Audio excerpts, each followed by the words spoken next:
मिरु आरो बाक्सा जिल्ला आनजायसा रोंगौथि सायख' आनजादनि सोंथि बिलाइखौ मासिगिरि बि सोमखोर बसुमतारिया बेखेवनानै होबाय।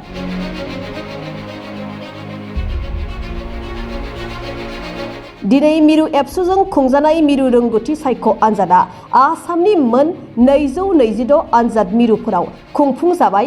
गुबुन गुबुन जिल्लाफोरजों लोगोसे बाक्सा जिल्लानि दाब दाब आनजाद मिरुफोरावबो दिनै बे रोंगौथि सायख' आनजादखौ खुंफुंनाय जायो।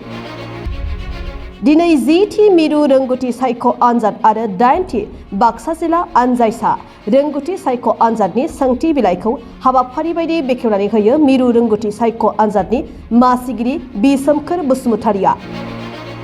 बे बेखेवनाय हाबाफारियाव मासिगिरि बि सोमखोर बसुमतारिजों लोगोसे बाक्सा जिल्ला आनजायसा रोंगौथि सायख' आनजादनि मासिगिरि कुमकुम बसुमतारि, जिल्ला आफादगिरि नन्देस्वर बर' नेहाथारि नितु कुमार ब्रह्म, सोलोंथाइ नेहाथारि उपेन बर'जों लोगोसे गोबां आनजाद नायसंगिरि बिथांमोनहा बाहागो लायो।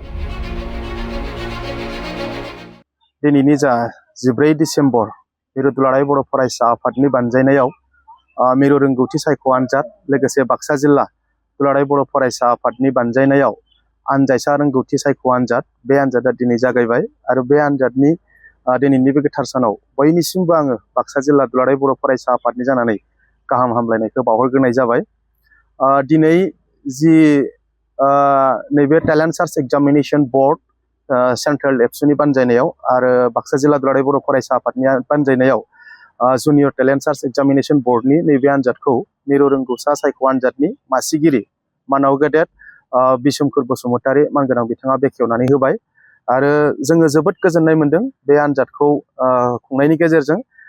खारन बे आनजादखौ बेनि थाखायनो खुंनाय जादों जाहाथे जि मेट्रिकआव जिरायनो गोनां जिखिनि फरायसाफोर नैबे फरायसा बिथांमोना जाहाथे आनजादनि थाखाय थियारि जायो आरो नैबे दिनैनि नैबे आथिखालनि मुगायाव कम्पिटिटिभ एग्जामनि थाखाय गावबा गावनि जिखिनि रोंगौथि बेजों नैबे फरायसाफोरा जाहाथे साखाफारा जानो हायो।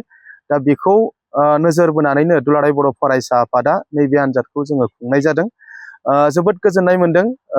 नैबे बाक्सा जिल्ला दुलाराय बर' फरायसा आफादनि सिङाव क्लास 9 आरो 10आव गासै 2035 जन फरायसाफोरा बाहागो लानो हादों, बिथांमोना एप्लाइ खालामदों आरो क्लास 7 आरो 8आव थामहिनबा मिरु आनजायसा रोंगौथि सायख' आनजादाव जोङो बाक्सा जिल्लानिफ्राय गासै 2403 जना बाहागो लानो हादों। दा साफ्रोमबो फरायसाफोरनिसिम आङो गाहाम हामलायनायखौ बावहरदों।